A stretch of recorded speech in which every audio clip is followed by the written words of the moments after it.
Hey guys, welcome back to my channel. It's Amber, and today I'm going to be talking to you guys all about endometriosis, my surgery that I went through back in 2020, my experience with stage 4 endo, and I'm just hoping that I can shed some knowledge, information, and hopefully help some of you out there.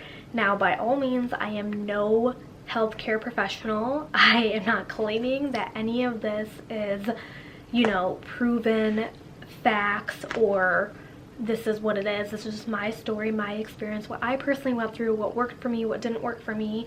And of course, endometriosis is per woman. It could be different per woman and per case. So what happened to me does not have to be the same as what's happened to someone else with endo. So I do want to preface that, but I am hoping that I can help even just a couple people.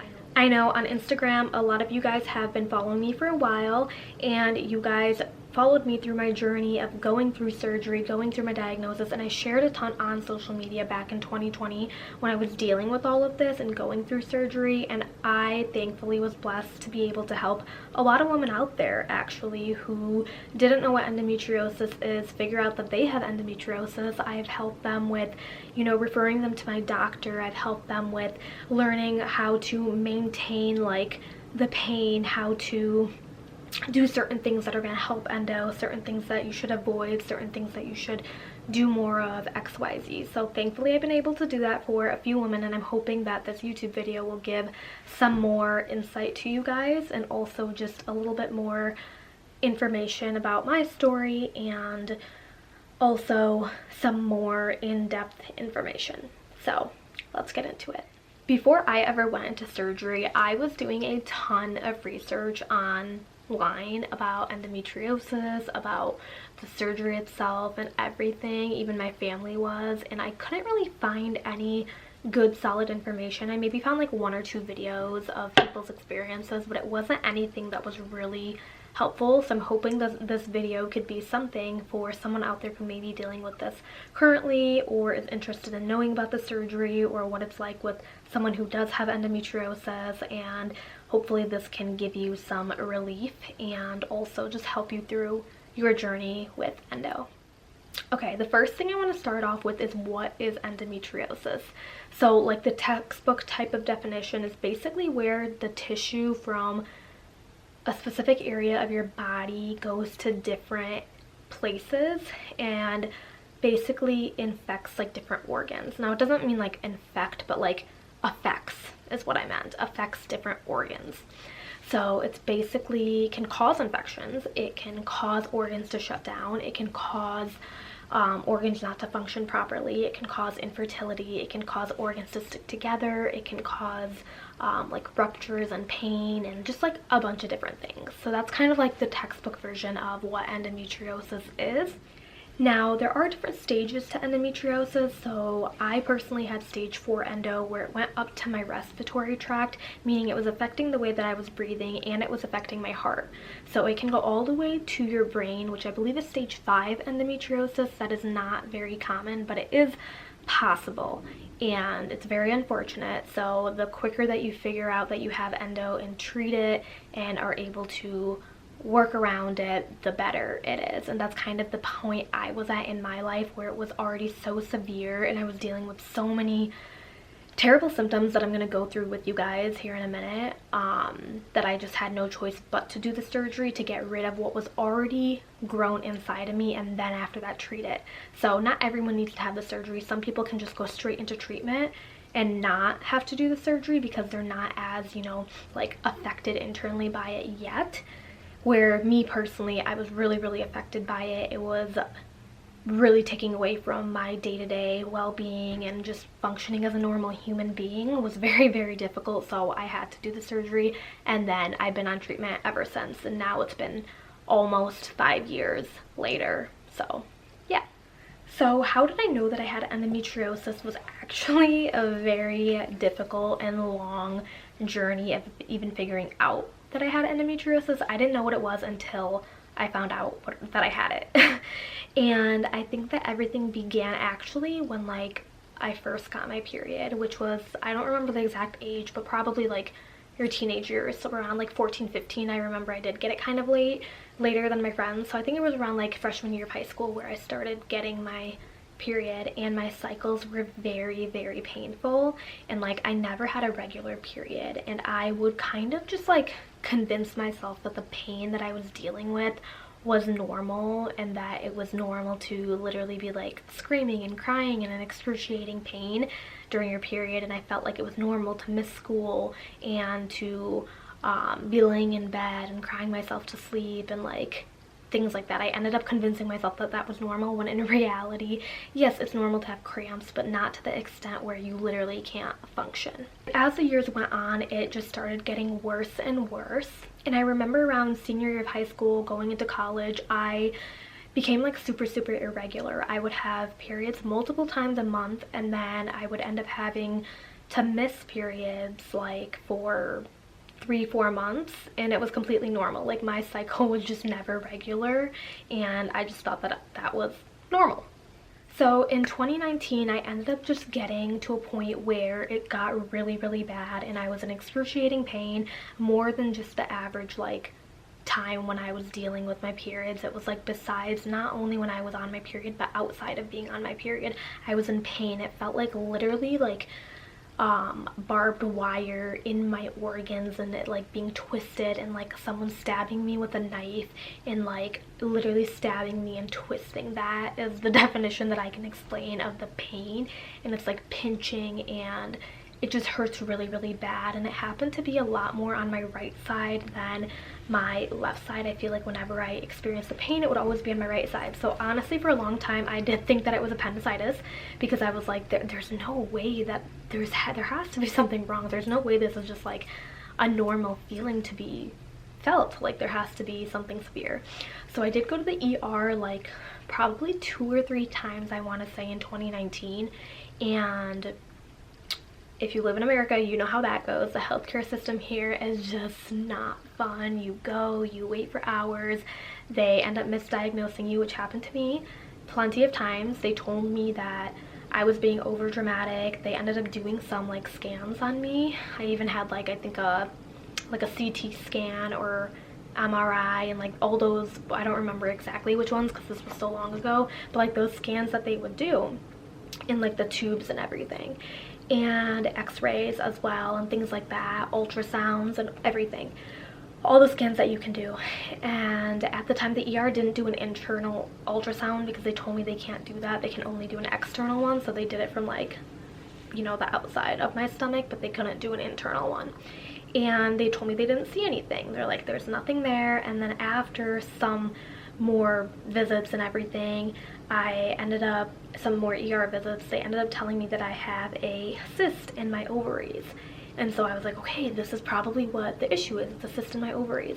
Then I did research, and it's very common for women to have cysts in their ovaries that come and go. They're filled with like water, I believe, or fluid, and they just like burst. And you don't normally feel it, but it's very common for women to have them. So it's not something that should be causing me this excruciating like pain that I feel like I'm literally about to die in fear for my life that I am dying. So I was like, there has to be something more. I don't think it's a cyst. But I monitored that cyst for a couple months. They had me come back and kind of just like schedule visits. So every month I went back. The cyst was kind of staying the same size. I think it grew like a little bit, but it wasn't anything extreme. And basically the doctors told me I could get a minor surgery, get the cyst removed. But I was like, I really don't think that's the issue. I don't think that it's just a cyst. I feel like there's way more to it. And she told me that I need to stop being dramatic, and that every woman feels the way that I'm feeling. And I kind of got like, started going through a lot of mental health issues at that time too, because I started dealing with a lot of anxiety and panic attacks, because I'm very in tune with my body. And I started feeling like I don't feel normal. There's something wrong with me, and I know there's something wrong with me, and everyone's telling me that there's nothing wrong with me, and I'm being over dramatic and whatnot. And I'm like, I don't know what to do, but I know something's wrong. So I just felt like nobody could understand me. It was a very lonely time. Everyone around me, like my friends and family, had no idea what to do. This was also then going into like 2020 COVID time. So the world was kind of shut down, which was nice for me because I was afraid for my life to go out in public, because I felt that every time I would go out in public, I would either like pass out and die if the pain would occur. Because the pain was that bad, where I was scared to go in public and scared to like do normal human things. It got that bad. So 2020, went to more doctors here in the US trying to figure things out. No one really could figure it out. Everyone started diagnosing me differently. They told me cysts, they told me some other like random things that I had that like literally made no sense. So then I am someone who has a lot of faith, and I was praying a ton to God. So was my entire family, because they knew I was really struggling with this, and we were just like praying for guidance and help and hope and assistance from God to kind of help navigate me through this journey. And it was crazy. My dad, he actually lives in Guadalajara, Mexico. He has a vacation home there, and he lives there full time. And he had an assistant at the time who actually is from Chicago, which is funny, but he had an assistant at the time who started doing a ton of research for him about the symptoms that I was dealing with, because he had no idea. He's like, I'm not a woman, I don't know what you're dealing with, so let me have my assistant, right? And this lady, her name's Lily, so I am so glad, because she found this surgeon who was an endometriosis specialist. And I had no idea what endometriosis was at this time. And she told me, okay, go and see him. So I flew out to Mexico. Then I found out that it was a male doctor, and I was very uncomfortable going to a male doctor, because it's all about like, you know, female parts, and like if I had to get an ultrasound and do certain things, I just felt very uncomfortable. And I told my parents that from the beginning. So all the doctors I saw prior were all female. I think at the ER I saw a couple who weren't, but they never like did anything like touching me or stuff like that. It was more just like them talking to me about misdiagnosing me. Basically that. So when I found out he was a man, I was a little bit like, this is uncomfortable, but I lost all hope, and I was like, you know what, whatever, what can one more doctor visit hurt? Like, I've already been to, I think I was like at 6 or 7 doctors at that point, and misdiagnosed every time, told something different every time, and told that I was being dramatic every time. So I was just kind of over it. I'm like, whatever. So I went to this doctor, and he introduced me to the word endometriosis and what it is, and basically diagnosed me right off the bat. Now, when you have endometriosis, you can't exactly be diagnosed, and he told me this. He's like, I can't fully 100% diagnose you, but 99% sure that you have endometriosis based on all of the symptoms you're telling me, based on, we did an ultrasound, an internal ultrasound, and he's like, based on seeing this internal ultrasound, I can tell you have endometriosis. Now, the only way to know how severe it is and how, like, the stage that you have of it is to do the surgery. And he was highly recommending that I do the surgery, because he understood how, like, in fear and how much anxiety and how much pain I was dealing with. And this first doctor visit I had with him, I think lasted like 2.5, almost 3 hours. Now, in the US, that would never be a thing, and the bill would be up the freaking roof. So in Guadalajara, which is in Mexico, is where this doctor was, and it was amazing. I'm like, wow. It was crazy. Okay, yeah, when I was saying, like, I'm very a faithful person, right, and we were praying a lot, and my dad's assistant found this doctor, and it's crazy because his office was literally across the street from where my dad lives. My dad lives in like a high-rise, and literally across the street is a building to a hospital that he works at. And it was crazy. I'm like, what are the chances that this endometriosis specialist is literally across the street? And the crazy thing is that he is actually the #1 endometriosis surgeon in North America, and before him, the #1 endometriosis specialist in North America was his dad, which is crazy. So it went from his dad to him, and also both him and his dad were in my surgery and performed surgery on me. So anyways, it was just crazy, and like literally I'm like, thanked God so much, because after I went to this visit, he diagnosed me, which was great. He helped me feel so comfortable, not even just diagnosing me, but he made me feel so comfortable. And I didn't think a man could make me feel this way, because I'm like, you don't understand what it's like to even have a period. Like, how can you understand the pain that I'm dealing with, you know? But this man, literally, he was like an angel, and I literally always tell him, I was like, you saved my life. And he was my therapist and my surgeon and like a really good friend of mine all in one. And I think it's really important to have that bond with your doctor, because if you don't trust them fully with literally your life, then you probably don't have the right doctor. Like, you want them to make you feel so comfortable, and he made me feel so comfortable. He took the time to explain everything to me. He answered the silliest questions I had. He answered the dumbest questions I had. He helped me with my anxiety. He just gave me so much peace in a time where I was filled with so much chaos. It even makes me like emotional, because I'm like, he literally was like God sent for me. And I know that like the prayers and everything that I did and my family did worked, and he was sent into my life because of that. So I recommended him to everyone who has told me that they have endometriosis. Even my friend came to Guadalajara with me one year when we were on vacation. I made her see him and all this stuff, and then she ended up getting treated and things like that too. Just medication. She didn't have to have surgery, thankfully. But whatever, a bunch of other friends that I had who went there, some had surgery, some had treatment, whatever it was, like, it was just amazing. So I kind of sidetracked a little bit. Sorry about that. So before the surgery happened, he wanted me to do a couple exams. So of course it was the ultrasound. Then after that, he sent me to like an ultrasound specialist. I don't remember the exact names. Some like specialist who reads ultrasounds more in depth than the normal like surgeon or doctor does. And what I had to do before that was take laxatives, and also, I don't know what it's called, but like, it's like a liquid that you basically, it's like a little bottle and you squeeze it up your butt. Okay, this is like TMI. This is such an uncomfortable video to film. But like, you squeeze the liquid up your butt, and then you have to go to the doctor literally 1 hour after. Like, it needs to be timed correctly, because right after you do that, you run to the bathroom and it releases everything. And I actually had to have one of my good friends do it, because I was so nervous. I was like, I don't know how to do it. I've never done this before, and like, I can't stick something there. Like, it just, oh my god. Okay. Anyways, so that happened. Then you go to the bathroom, everything comes out, then you rush to the doctor, then they do the ultrasound, so that way it's like everything's out of your stomach and they can really see everything. Now, this ultrasound that they did internally was very, very extensive. So like, they would literally look at everything from like up here, your rectum, your like everything, literally everything. So it was a little bit more painful than a regular ultrasound that I was getting prior to that. But after that, he told me like, yes, you 100% should get the surgery, because it does look like you have endometriosis far more than just in like your lower stomach area, not just in your ovary areas. You have it multiple places. And also, he told me that there's a lot of things that are like unaligned in me.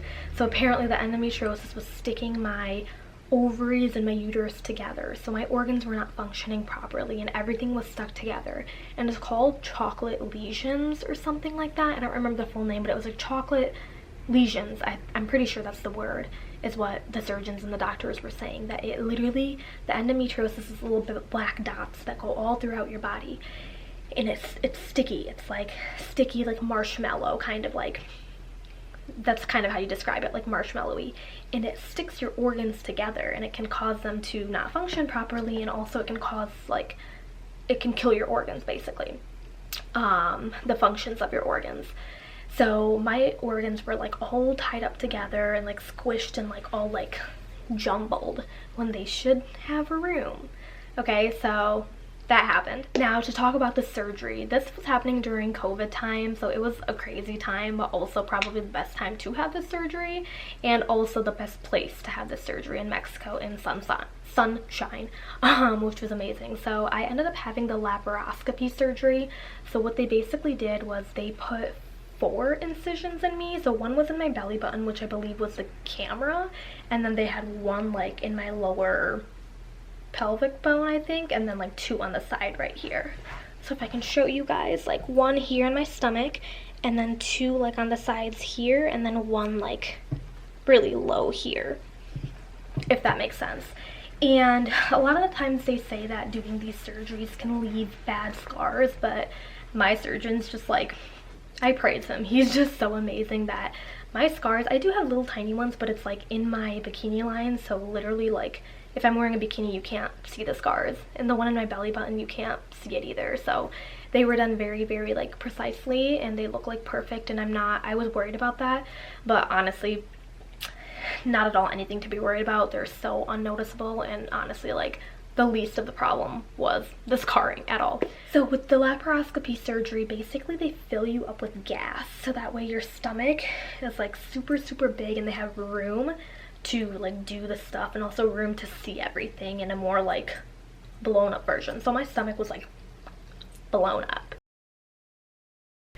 And then what they do is basically they take like different utensils. They have a camera there, they have like the gas, the camera, and then they have different utensils that they take depending where the endometriosis is in your body. They have to burn it in specific areas, they have to laser in specific areas, they have to cut it and pick it off in certain areas depending where it is, because obviously when it goes to like your over here, your breathing, your respiratory, and like your lungs and your what is it called, like your ribs and all of that, that's when you got to get really, really, really careful with it. So I don't remember which one they did, whether it was burn it, laser it, whatever, but like super careful, because that area is very, very sensitive, because it is close to like I said, I don't know anything about science or health, but they told me that area they had to be very, very careful. Obviously I had to go to sleep for it, which was the scariest part, and I'll get into that. And they also gave me a pedural. So it's not an epidural, but it's a pedural, which I've never heard of such a thing before, but it's basically, it numbs like your body, just like an epidural, but it doesn't go as deep, so it doesn't cause long-term effects, because they say that the epidural causes long-term problems like back pains and aches and stuff, but the pedural that I got does not cause any of that. So now, some of the questions that I got was like, was I scared for the surgery? Of course, this was my first time going under, first time ever having a surgery, anything extreme like that, so I was for sure scared. I think the most thing that I was scared about was being put to sleep in the anesthesia and how my body would react, because you never know how your body's going to react until you go under anesthesia, and some people do have bad reactions. It's not common, but it is obviously a possibility.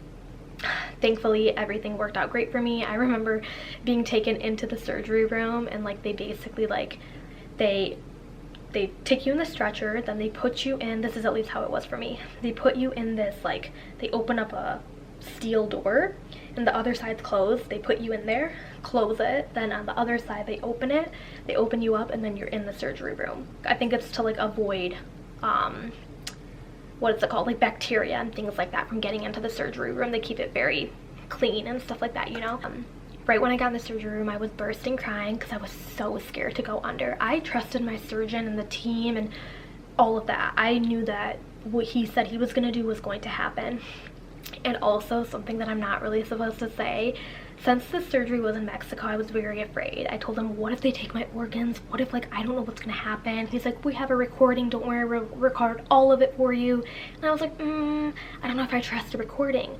So I was very, like, anxious about it, and he actually let my dad in the surgery room, which in the US they would never allow such a thing, but this surgeon was, like, the top surgeon. Everyone, like, looked up to him. He was, like, the top guy, so anything he said goes, and he actually allowed my dad to be in the surgery room, which my dad almost passed out, but he was there, and my dad was watching every single second of it, asking questions, saying what is this, what is that, and like all of it. So I do have behind the scenes footage. Maybe I'll insert some stuff at the end of the video, or like somewhere in the video. So yeah, but that's something that obviously is not common and not possible for everyone. Thankfully my surgeon did that for me, and he just like really genuinely cares so much about me. And when I got into the surgery room, they had to put a mask on my face, and I knew that it was for me to fall asleep. And I told him, I was like, I can't do it anymore. I don't think I could do it. I think I'd rather just, you know, be in pain for the rest of my life. And he's like, okay, fine, let's get out of here.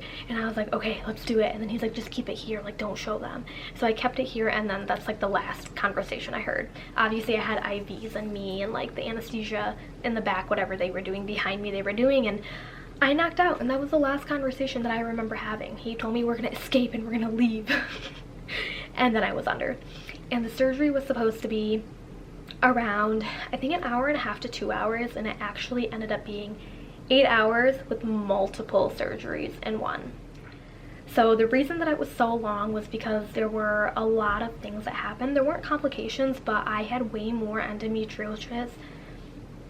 There weren't any complications, but I had way more endometriosis than they had expected. And he even told my father, like in the room that he doesn't understand how I was functioning every single day, because he asked me when I first met him, what is the pain that I would rate it out of a 10? And I told him like a 6 or a 7, because I didn't want to be dramatic and say a 10, even though to me it really was like, honestly, probably above a 10. Like, I felt like I was dying when I was in those pains. And he told me that the pain that I was dealing with every single day, that I was complaining and having the pain, was literally the same amount of pain that a woman goes through when giving birth. Like, in labor is the pain that I was dealing with every single day for months and months and months, and honestly years. So that kind of made me feel a lot better about the way that I was reacting for the past months and years prior, because I wasn't being dramatic. He validated me, he reassured me, he made me feel normal. He understood that like what I had was severe and I was in tune with my body, and it wasn't me being dramatic and crazy. So the surgery, I ended up having to get my appendix removed as well, because it looked like I was about to get appendicitis. It was like about to get that point, and it was covered in a bunch of endometriosis. So they're like, we might as well remove it. So they had a different surgeon come in and literally do the removal of the appendix. And it's funny because the minute I woke up, my dad actually, like, obviously I'm loopy and on so many drugs and under anesthesia, and when I wake up, he shows me the little tube with my appendix floating, and he's like, look, they took your appendix out. And obviously I'm like so delusional and stuff at that time, and I was like, wait, what? Like, what is happening? What's an appendix? Like, I was just like insane. And then again, like I said, it wasn't just getting rid of the endometriosis, but it was also detaching a lot of my organs, so my ovaries from my uterus, and putting them back in place. So there was just a lot of different like surgeries that had to be done in that one, but thankfully I'm glad that it was all done in one surgery and I didn't have to have multiple. So honestly, like, the best thing is that they did all of it in that time frame, and he took the time to really get rid of all these like lesions and the endometriosis that he saw inside. Alright, so after having the 8-hour surgery, I did have to stay overnight, and honestly the treatment at this hospital and with my surgeon was amazing. He constantly came in and checked on me. I had the best nurses take care of me. Also, obviously having my family and friends who were visiting was really helpful during that time, because it was a very difficult, and I was in a lot of pain when I woke up. I felt very like, honestly, I felt really like acidic and gassy, because obviously they fill your body up with gas. So I just felt like very like in pain, and I constantly had to like have my mom or my dad massage me so that it felt like the gas was coming out of me, which is kind of weird to explain, but like, you can't understand it until you're in that position. It's just like, imagine your body being filled with gas and like having to release all of it, you know, kind of like when you have to fart. It's kind of like that, but like 100 times worse. And it feels like the gas needs to come out of like every hole in your body. So TMI, again, like I said, this video is going to be very TMI, but I'm just telling you all of the full truth, the insides and outs, so you guys know and hear it from someone who's dealt with it personally. Some of the questions were about pre-surgery. So before the surgery, you do have to fast. I believe it was like 12 hours or 24 hours or something like that prior. I think it was only 12 hours actually, and I had to be in around like 5 or 6 a.m. for surgery. So honestly, it wasn't that hard, because I just had to stop eating like 6 hours prior. I was up the entire night though, because I was so anxious about it. But anyways, you can't eat, which wasn't that difficult for me, but you couldn't drink water, and that was very hard for me because I'm constantly drinking water and I need that all the time. So I think that was the most difficult thing. But once they put the IV in, it hydrates you so you don't feel as thirsty anymore. Okay, and then post-surgery, people were asking about that as well. So I literally had to relearn how to walk and how to digest food, how to use the bathroom, how to do the normal human things. So it was very difficult for me, honestly. It was a very hard time in my life, but at the same time, like, I'm glad that I went through the surgery and the way that it happened and how successful it was. It was totally worth it, but it was hard, I'm not gonna lie. It feels like you have no no strength. Like, that's how it feels. Like, you're so weak, like an old lady or an old person who's like super fragile. This is how you feel. And so I think it was very hard to recover because of that. And also, you use your abdomen in everything. When you're having a conversation, when you have to cough, when you laugh, when you cry, anything, you're using your abdomen. So honestly, like, even when I was in pain and crying, it hurt to cry. When I had to sneeze, it was the most painful thing ever. When people would make me laugh, I was like, stop, I don't want to laugh because it hurts so bad. So like you kind of just want to like sit there, but you're forced to get up and move because you can't just sit there and lay down the entire time. Otherwise, like, your body gets blood clots and things like that. So it's very important to start moving literally the next day, relearning how to walk, relearning how to use the bathroom, relearning how to digest food. Of course, I had to take medication after the surgery. I don't recall all the medications because this was so long ago and I'm still on medication, but I'm pretty sure I took a bunch of painkillers that I had to do for like I think a week or so, because after 7 days I had to go back and I got my stitches removed, which that kind of hurt, not gonna lie, but it was a quick thing. It was just like a quick little, you know, removal, so that's fine, but obviously the area is so sensitive. Yeah, but to fully recover it was around 30 to 60 days. I did have to take other medication, and now still today I am taking treatment to kind of like mediate what I had in me, and also just like take care of what is going on and make sure that no more is growing back. So I'll talk about like treatment and things like that too in a second. But during my recovery, you kind of feel like you can't breathe a lot of the times, and it feels like something is totally different inside of you. Like my whole body was reconstructed inside. Like my ovaries were moved from my uterus was moved back into place, my appendix was gone, which I don't know if that makes a difference or not. All the endometriosis lesions were gone from different areas of my body. So like it felt like burning sensations. Of course they lasered and burned things, so that was like the after effect of it healing, but also like your body just feels brand new and different, and like you don't know what that normal feels like because you never had that normal for so long. So like what I was feeling prior I thought was normal, but what I actually was feeling in that moment was normal because my body wasn't supposed to be all squished and jumbled. It was supposed to have room and not have endometriosis all over my body. So it did really feel different. I did feel uncomfortable, but I tried to make the most of my recovery. I think it's really important to surround yourself with good company. Obviously I had my family. Thankfully I was thankful enough and grateful enough, and we're blessed enough to be able to have my mom and sister also come to Mexico. My dad had a home there, so I felt very comfortable at his vacation home. He had a great view, sitting in sunshine. It was just a really good place to recover, honestly, and a good time because it was COVID, so not a lot was going on in the world. It was also summertime, so you know, I was in college at that time. 2020, I was in college, so like obviously being in the summer, that helped a lot. I didn't have to be in school. I also took a break from my businesses and the work. At that time I was a fitness coach and kind of stopped all of that, reflected on everything, and honestly it was kind of a blessing in disguise because like after that I transitioned my entire life from fitness coaching and being this fitness girl into being a real entrepreneur and being a business owner. And during recovery I actually wrote a book which hit bestseller. I didn't sit down and watch TV and pity myself and cry. I did that probably for like the first day. I was really sad. Then after that I was like, no more. Like, Amber, you are going to do something with this time. So I wrote a book, and I wrote it in 2 weeks of my recovery. That is how bored I was, because I wanted to find something to occupy myself and be productive with my time and not just sit down and watch movies. Obviously everyone recovers differently. I'm not saying if you go through this life-altering and very difficult surgery to write a book. That was kind of insane, to be honest, but go 20-year-old Amber, like hell yeah. But also, you know, do give your time to rest and recover. I did definitely do that as well. I did, after I learned how to walk again and, you know, was comfortable doing so, I went on a couple shopping sprees and kind of did some of that as well, you know, because obviously you're walking, moving your body. It was good, and who doesn't love shopping? It feels good therapeutically in every way possible, so that was nice. Now the treatment post-surgery is basically what I personally am taking. This doesn't have to go for everyone. Not everyone decides to go on this treatment, but what I take is a it's not a birth control. It is a hormonal treatment called Visane, which is a Diogenes treatment, and basically that's the #1 treatment for endometriosis actually, and it's not FDA approved in America, or in the US I mean.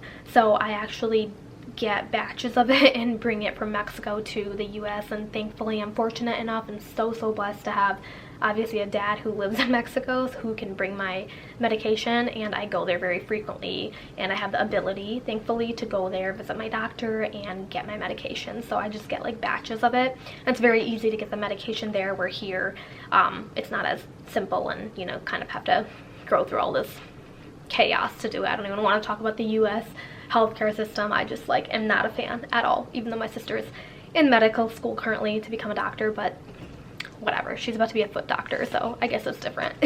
So the medication, I literally just keep it in my wallet. I'm going to show you guys it. I keep it here with me. It's these tiny little tablets, and I am not a girl who takes medication. I hate even taking Advil.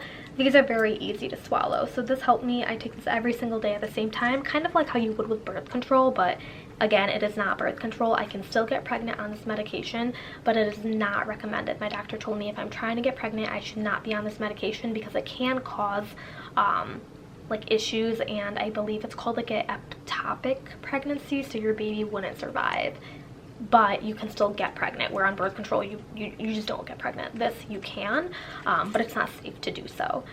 So this medication has stopped my period, and I know some people are not okay with that, but the thing is, what was causing the pain for me was my excessive amount of estrogen that I had, and this is basically progesterone. So it fakes your body being in a pregnancy, which basically, like, you don't get your period, right? So I haven't had my period in years. Sometimes you get spotting here and there, and I have, you know, obviously thought about that. I'm like, wow, I'm not getting my period. It's kind of weird. Is that bad for you? Is it unhealthy? But like, I've weighed out pros and cons, and honestly, where I'm at right now, I am very comfortable with, because when I did get my period, that was the cause of what caused the endometriosis to flare up and grow. Now, there's no cure to endometriosis, so this treatment I'm taking is not curing it or canceling it. It's just slowing down the growth.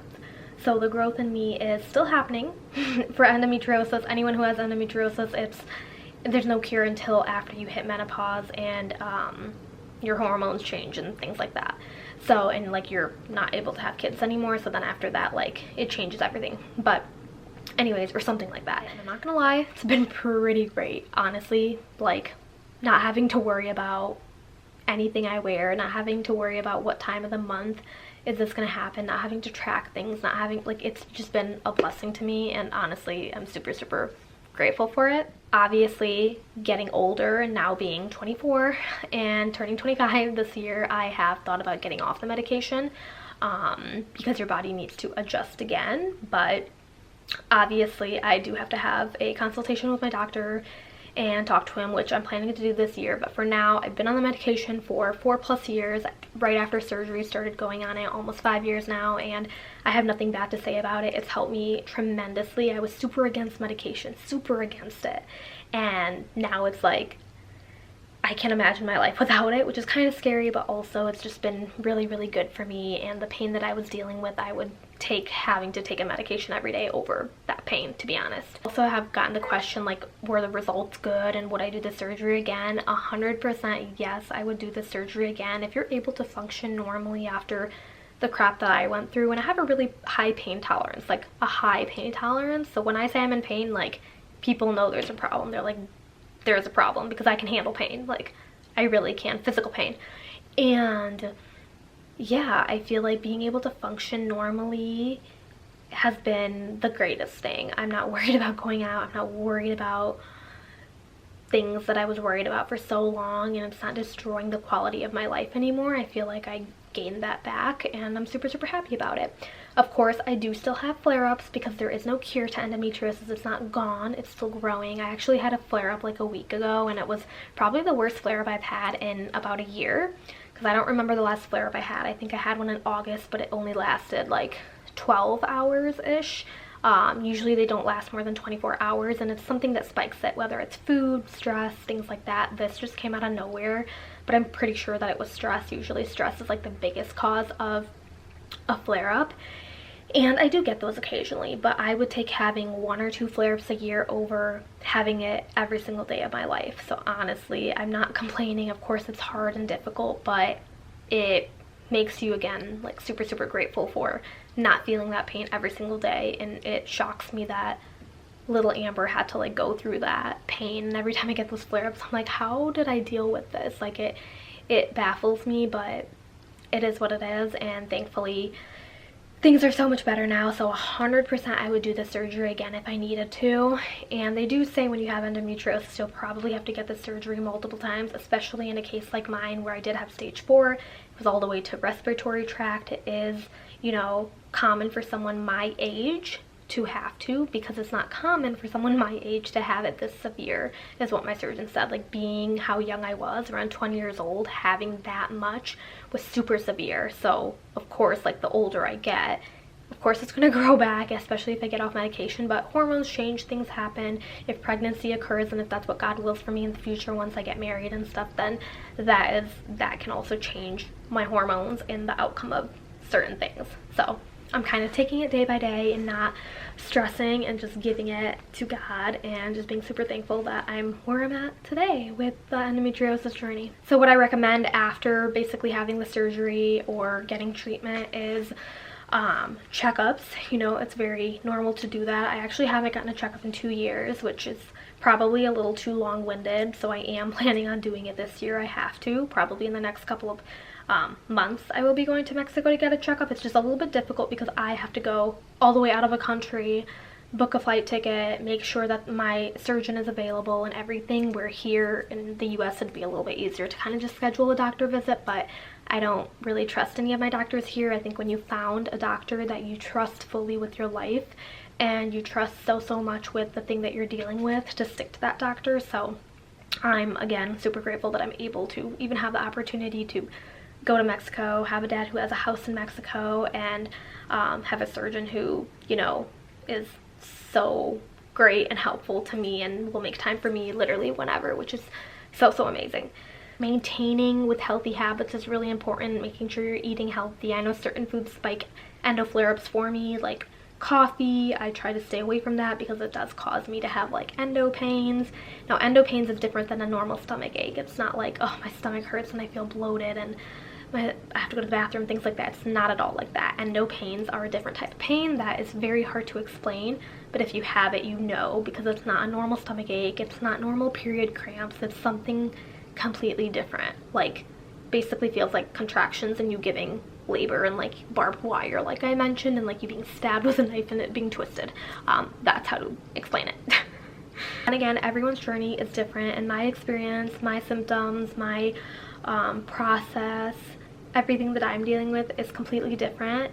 It doesn't have to be the same as yours, and so I wouldn't take everything that I'm saying. I'm just giving you guys my advice of what's worked for me and sharing my story, and hoping that it can maybe help you and give you a little bit of relief and insight and knowledge about endometriosis and things that can happen when you have it, and also the process of it. So the thing that I'm going to end you guys off with is finding the right doctor. That is the most important thing. So I actually do want to mention my doctor. His name is Dr. Emmanuel Lopez de la Torre. Now, he speaks fluent English. He did schooling in Europe, and his practice is in Guadalajara. So he's amazing, honestly. God bless this man. He's done so great. Like I mentioned, top endometriosis specialist in North America, and prior to him was his father being the top. So they're great. Like I mentioned, he was like my therapist, reassured me, validated me, helped me throughout all of it. He wasn't just a surgeon, he helped me so much. He even gifted me like a book to read during my surgery, and like it just helped me a lot. We had really intellectual conversations about life, and you know, what life would be like with endometriosis and how I can overcome the anxiety that I have and the fear. And he just made me feel like really powerful, and that I can use endometriosis as a superpower rather than something that I feel so like ashamed to have, right? So I'm trying to do that. I've shared my story. I've helped a handful of girls on social media. I've helped a handful of friends that I know, and I'm super blessed that I was able to do that with my story. And if it can help anyone who's dealing with endometriosis, whether it's as severe as mine or less or more, I want to be able to be that person who can help. And yeah, and this video was a little bit difficult to film, honestly, just like rethinking about everything and everything I went through, and like the struggles and the pain. It's very emotional, but also I think it's hard because this has been an ongoing thing for so many years now, that it's hard to fully remember everything, and I want to tell you all the details and everything, how it happened exactly, but I honestly don't fully remember. I did document some of it on my social media back when I was dealing with it, so you guys can check those videos out as well, but I think I've covered a majority of what I wanted to say. I hope it was informative for you guys. I hope it was helpful. And if you guys have any questions about anything, please, please, please do comment them below. I'm more than happy to answer them and assist you guys and do my best on answering them. And anyone who's dealing with this sickness, it is no joke. I seriously empathize and understand you. I completely understand you. You're not dramatic, just know that, and you're not alone in this. You don't have to be alone. It's not, I know it's like a it's an invisible disease, so people can't see it, and they don't think like you're in pain, and they don't think that it's like something that is that big of a deal, but I understand that it is so draining physically and mentally and emotionally and socially in every way possible. So I get you, and I'm here to kind of guide you guys through it and help as much as I can. Again, not a professional at all at any of this, but I definitely have been through a lot and experienced a lot, so I feel like I have some advice and input that I can give, and if I can help any of you guys, then great. Thank you so much for watching this video. I hope it was informative, helpful, give you some insights, some knowledge, and just remember to take it day by day, and don't forget to like, comment, and subscribe for more videos, and I will see you all in the next one.